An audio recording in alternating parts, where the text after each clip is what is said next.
Good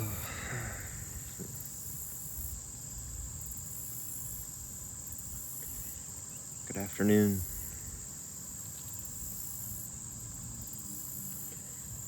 Currently it's about 2:30 p.m.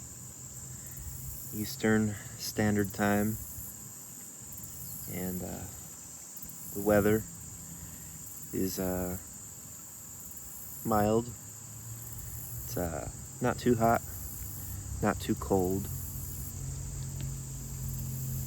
except if I'm sitting in my car for a little too long, or if I get moving.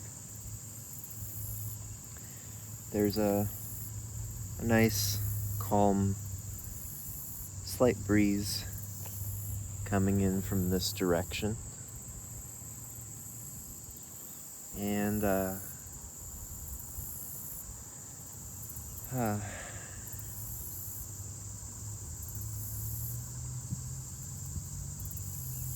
I just came back from the grocery store.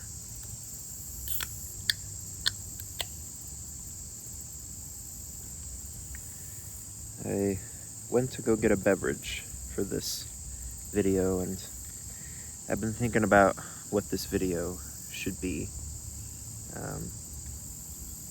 for a couple hours now. Today I'm trying a white tea with pomegranate juice, and it's pretty good. Yeah.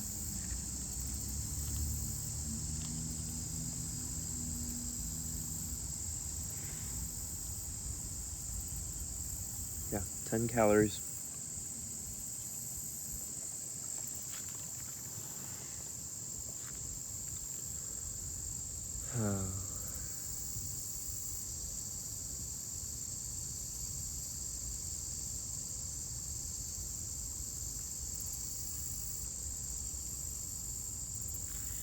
Things are getting a little boring. Just a little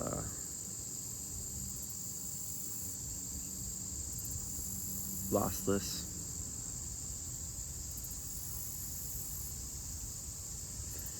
I'm still waiting to hear back from places that I've applied, and I've got an interview on Monday with a potential job, and it'll be a temporary type of work. I'll be going into it. We'll both be going into it thinking like this is a temporary work, or this is a short-term work. I think is the exact words that we used, and a friend referenced him to me. So yeah.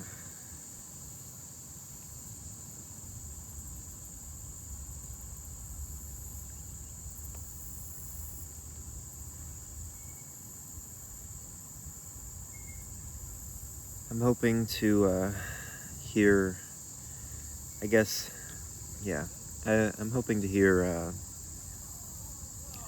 there's an interview process with a place a ways away in Colorado, and I had like a little phone interview with them about a week ago, and that one's that one's the one I'm interested in the most, just from what she told me over the phone. And but yeah, their interview process will start late September or early October. So there's no guarantee that I'm going to get that job, and so I can't really plan on it or plan on anything like that. But I I want to keep traveling. I want to keep seeing more states, and I've visited 27 states so far. And my original plan since the beginning of the summer has been to visit Maine and just the New England area, and then visit Nova Scotia. And I could knock off 8 states and 2 provinces, potentially, with that plan. But I haven't been able to find work up there that feels safe, I guess. I could just drive up there and look for hire signs, or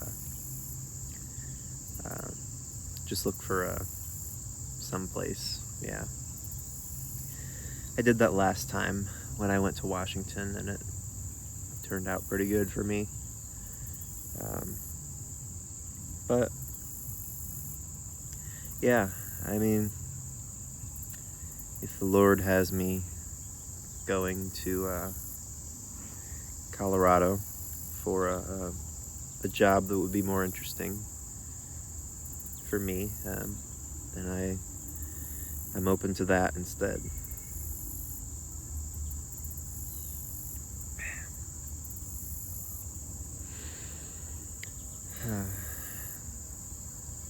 I've been to, I'll have to recount. I think it's 21 states. Not 21. 21 national parks, 27 states, and 2 provinces. So, eventually I hope to visit them all. And don't know where I'll end up. Today I'm thinking about South Bend, Indiana. And part of that is me just now coming from the Trader Joe's over by Notre Dame. And that Trader Joe's has just been a good thing. It's been a blessing for the area, especially the downtown area, because when it comes to groceries, it's like there are a few little places downtown South Bend that you can go, but it's not the greatest of selections. If you want to find something, you either gotta go to Mishawaka or someplace on the outskirts of South Bend. There's a Walmart up in Niles. There's a Walmart that used to be on Portage. There's a Meijer that's still out there. I think the Walmart's now a storage center. And I mean, that area, it still has a lot of good restaurant options and choices. And it's still I think there's a Kroger. There's not a Kroger. Aldi. There's an Aldi over there. And then Mishawaka. It's a big commercial metropolis area. It's hard to walk. There's no sidewalks. But you can find just about anything that you need to find out there. But when it comes to South Bend, the downtown area,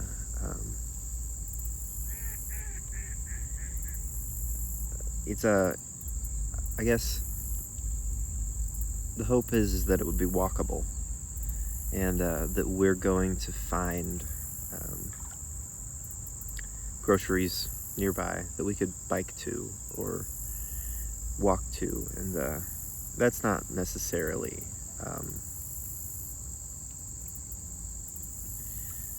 it's yeah, it's just hard. Um,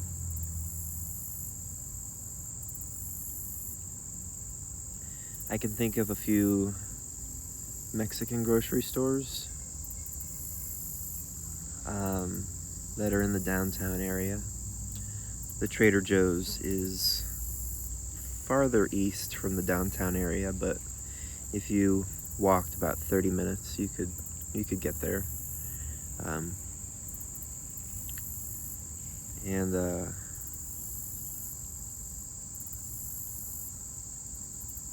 beyond that, and I could be wrong, I don't know all of the places in South Bend like the back of my hand. But there's a what is it called? Saigon Market. There's an Asian market also.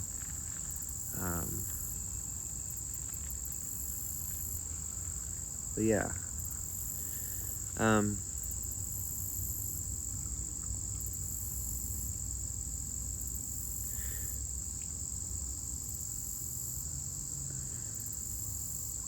I'm thinking about South Bend as a college town, and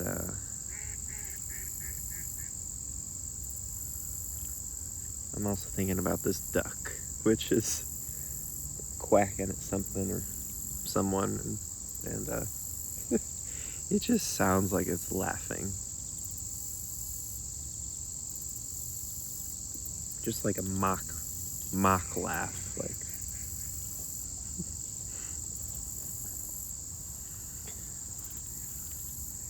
I never went to college, and it's the decision that I made. It's the choice that I made, and I'm fine with that decision. And it's the decision that I made at the time, which I live with right now, and I'm all right with where I'm at, because we've got to make our decisions based on the place that we are and what we want at the time, rather than desires that we don't have and places that we aren't. And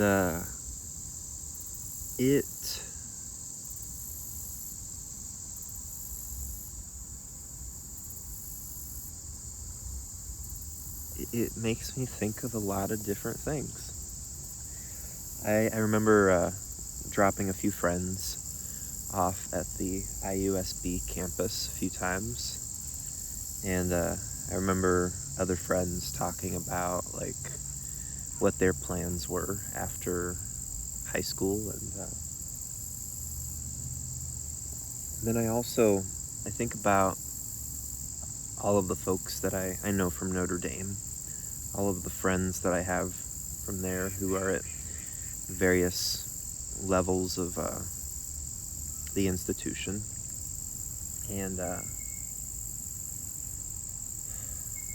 I also worked as a baker there for 2 years, and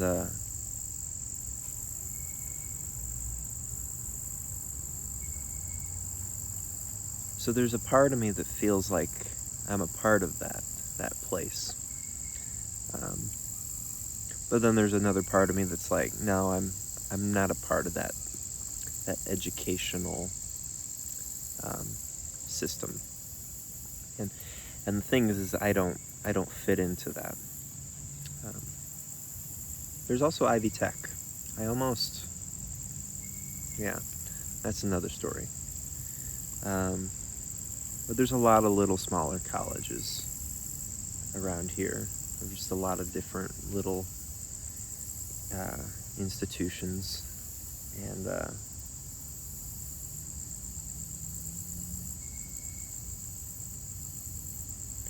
I don't know what I would go for.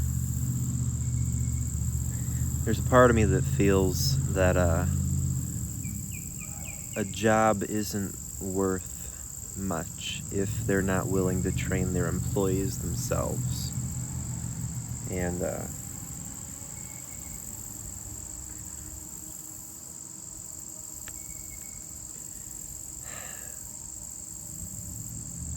And just, I don't know, in some ways that separation is good, because then um, you're more likely to move from a different institution, from one institution to another institution, with that knowledge that you have, so that you're not so bound by an institution's training. But in other ways,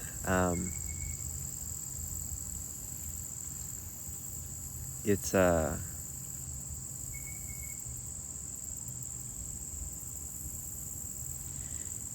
it means there's a higher cost into getting into those positions, into those places, or there's a line that you must tread in order to get to a place that you want to be, or something like that. I don't know. And I mean, I don't know. I don't know all of what Notre Dame is about. I understand some of it. I've heard about some of it. I understand. Yeah. It's not just about like training to be an accountant, or I haven't even looked into. I would never be accepted at a place like Notre Dame.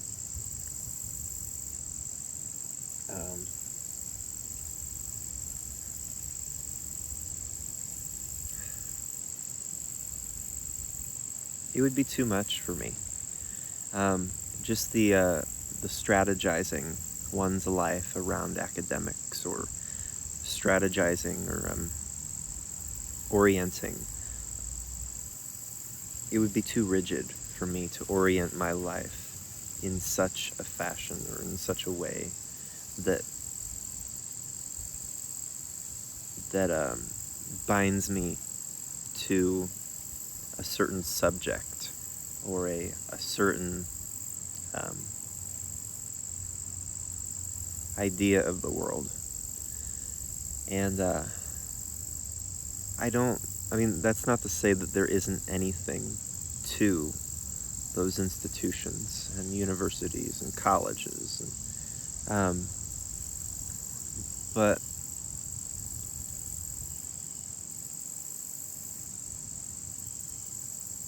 like I've always wanted something more than that, and I don't know what else to say about just the turmoil that causes me, because a lot of people that I know have gone into that setting, and a lot of people, they've chosen not to, and both ways are all right. But there's also, I don't know, there's a lot to be said for all of it. Yeah.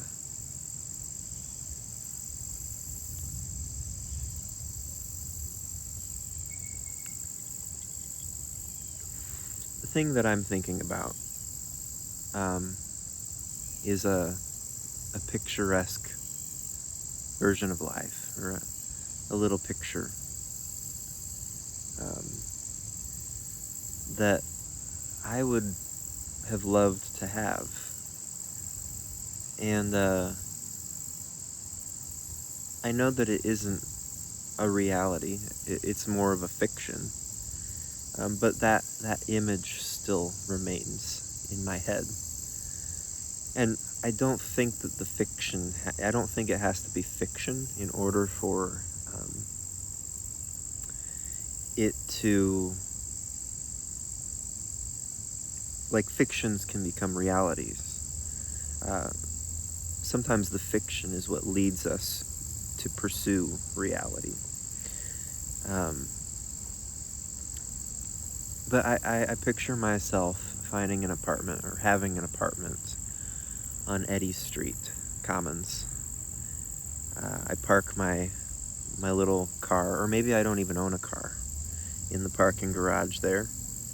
Maybe I work a job in one of the restaurants on that strip. And then I have some sort of practice or something that I'm going to, or that I'm working at the university. And I could walk back and forth from campus to home, and in this reality I'd be able to afford all of that because I would not be able to afford any of that in the current reality that I live in.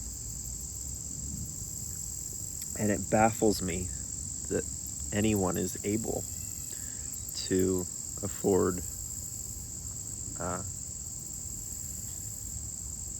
the schooling that they go after. Yeah.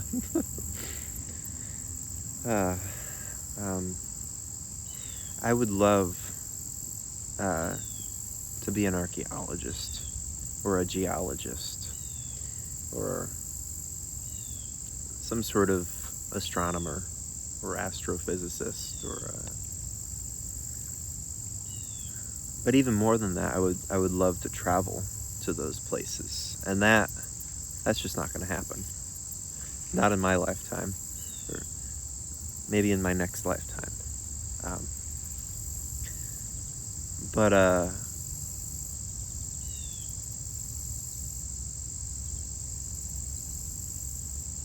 yeah, I mean, I grew up watching Star Trek,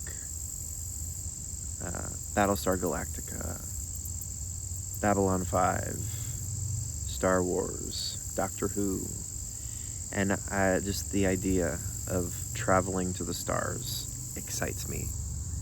And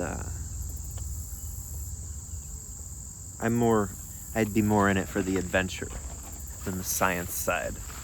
I'd be more in I mean, I'd love to go see a pulsar or a black hole or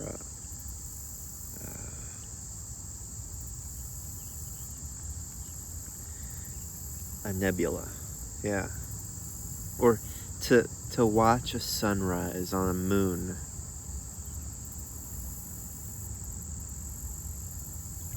Watch a planet rise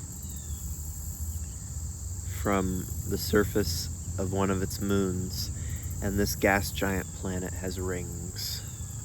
And so, imagine how the rings would change throughout the seasons. You might not be able to see the rings sometimes, and then other times you just get a whole sky full of ring. I guess it just depends on the planet's orbit. Because I don't know. I know that a lot of moons are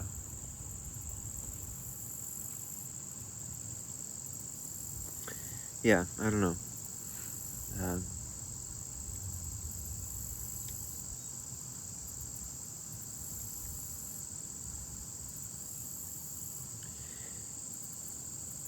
So there's that fantasy of getting to travel across the cosmos, see all these incredible things. There's this fantasy of discovering different things in the geology of the planet and getting to travel across the country and dig up things and I don't know, understand the contexts of the mountains, and in some ways, like, I'm already doing that, and it hasn't cost me anything.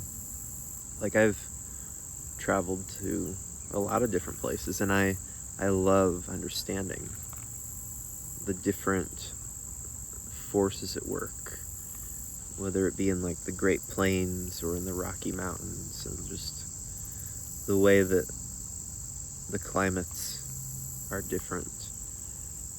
based on like the location in the continent, or like just the, yeah, it's I don't know, there's just wonderful things to be discovered. More than that, more, I guess, not even discovered, but to be realized. And I mean, I'd love to be part of that. I guess in some ways it's like, I don't know, I am a part of that. But educational systems, they have a standard, or they have an understanding of the world which locks all of that behind a paywall and says, yeah, nah, or you don't have the qualifications. I don't know. I'm speaking broadly, and I'm speaking in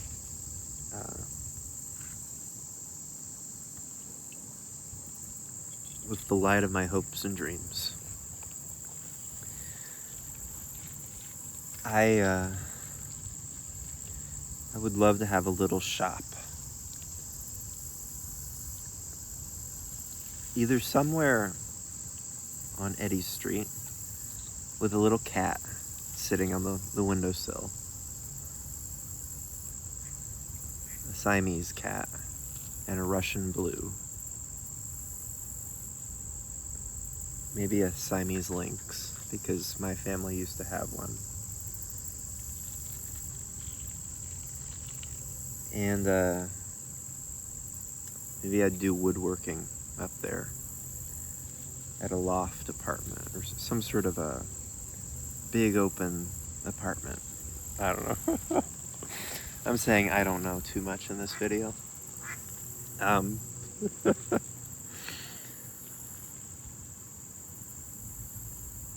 Or even more different than that, like a small little town, just living in a small town with like a little woodworking shop.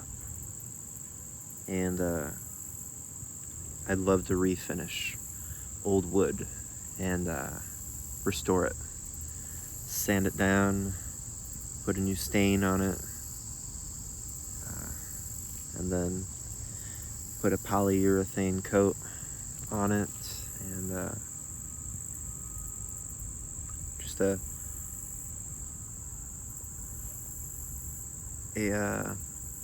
shop, my own shop. My yeah, a practice. I feel like, and this is one of the biggest,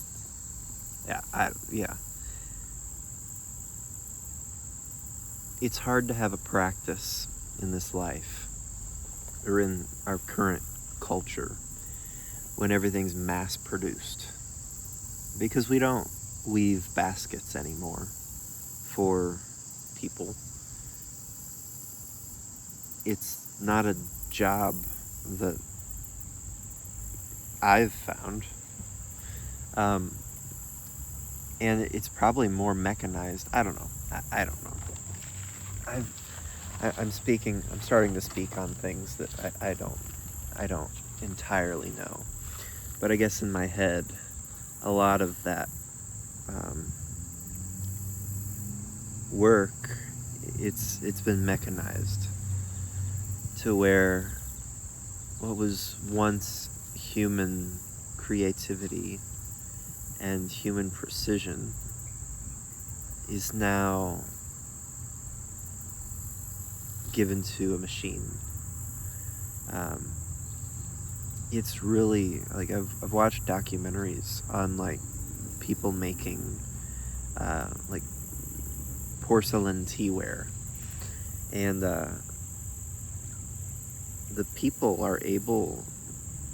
who make these pieces, they're able to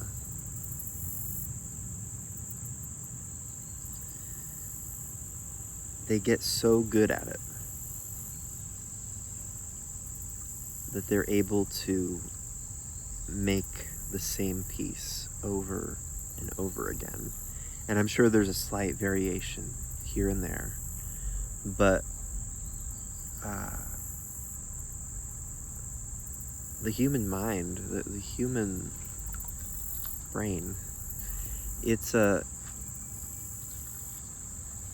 if we're not allowed to use it, then we're gonna lose it.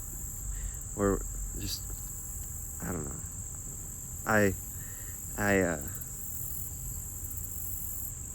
I'm amazed at some of the things that I've heard from musicians. Just the amount of creativity that musicians put into their work.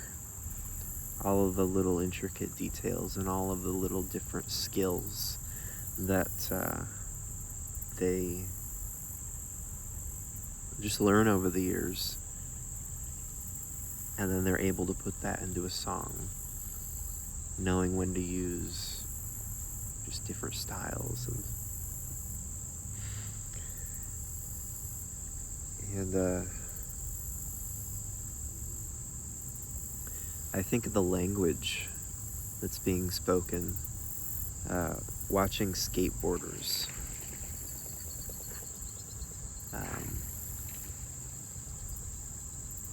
skate, board. I don't know what the verb is.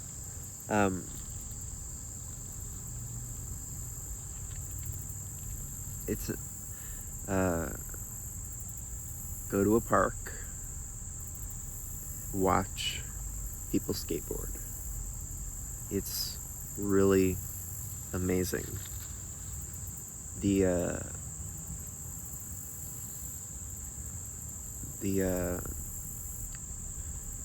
what they've accomplished, what they've been able to teach themselves, and the trust that they have in their bodies, and the understanding that they have of the world. And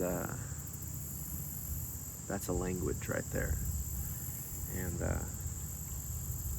it's something beautiful to watch.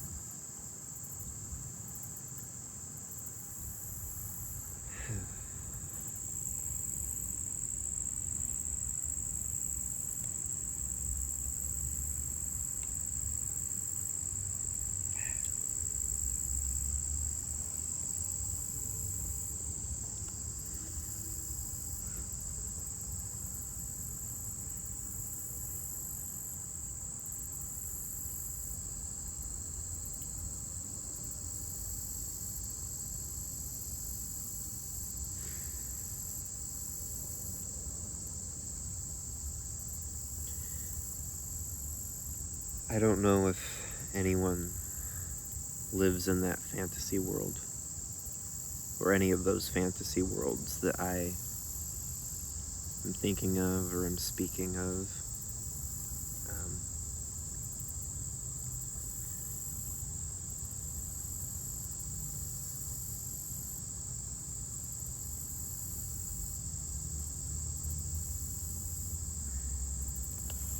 But I would really like to be a part of that world in some way. And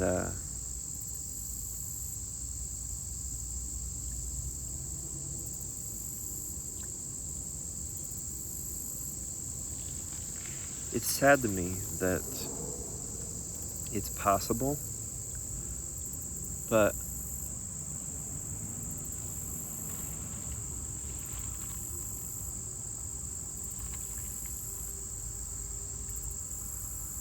we don't know it yet.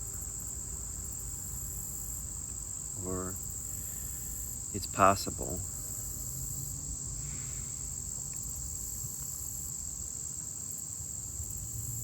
Yeah. Oh.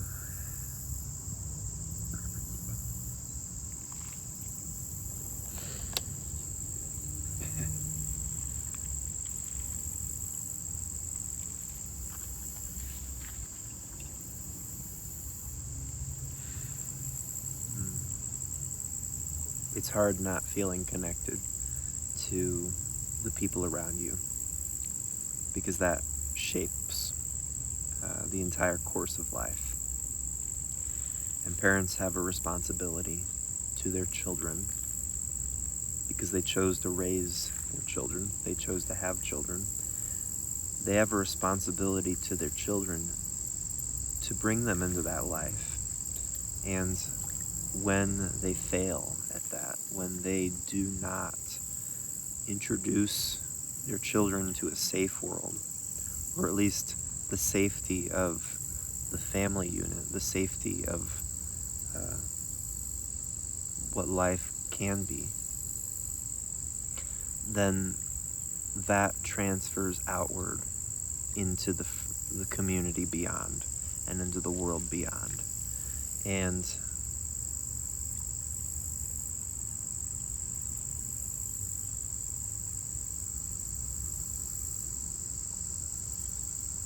whoa, I mean, there's a lot there.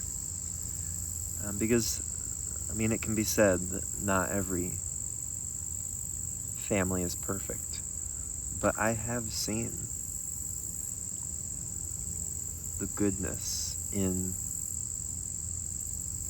different families, and I've enjoyed the way that they relate well, seeing the ways that they relate well. And my mom would often say, well, you just don't understand. Oh, people always hide their dysfunction. Oh, that like, people, not every family's perfect. Or, like, but what she was really doing in that moment is just swatting off something that I saw that made her uncomfortable. And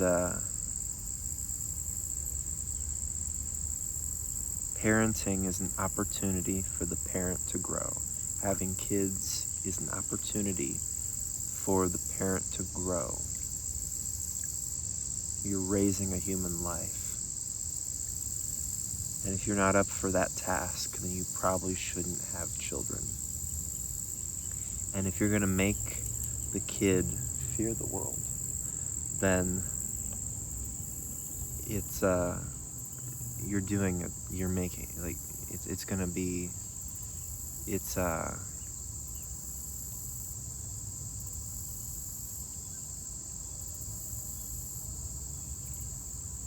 going to be devastating. And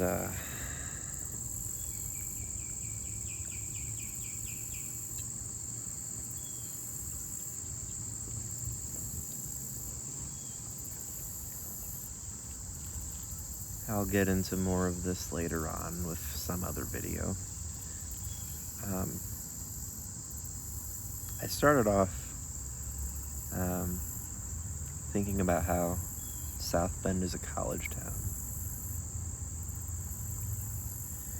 And I wanted to reminisce on a past that was never was.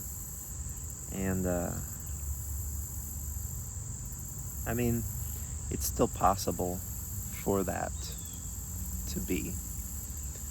It's still possible for, like, I've thought about it before, like, if there was something, or if I felt a need, or like, yeah, I want to go to school for this, like, I could go do that in my 40s or something like that. Or the world is always a horizon of possibilities.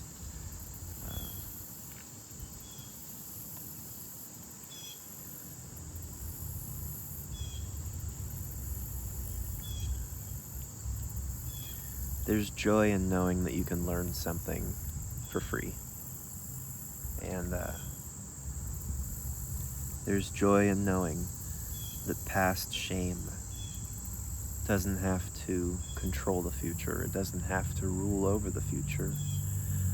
Past shame, it doesn't have to lead or fog over your sight. There's a horizon that we look to. There's a guiding star. that is brighter than any shame that we might feel. And so we just have to reject. We have to reject whatever shame and embrace the possibilities of communion, of community, of love, of belovedness, of our place as created people, as people who are made in the image of the divine. And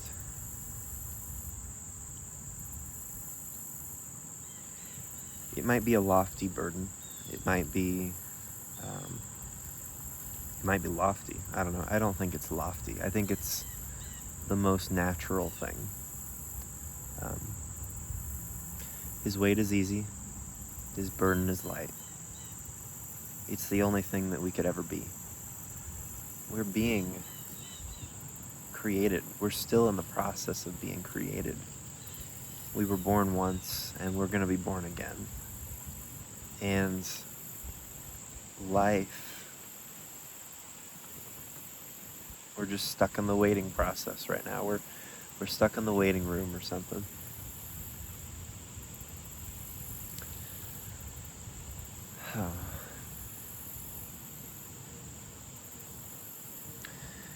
Thanks for tuning in.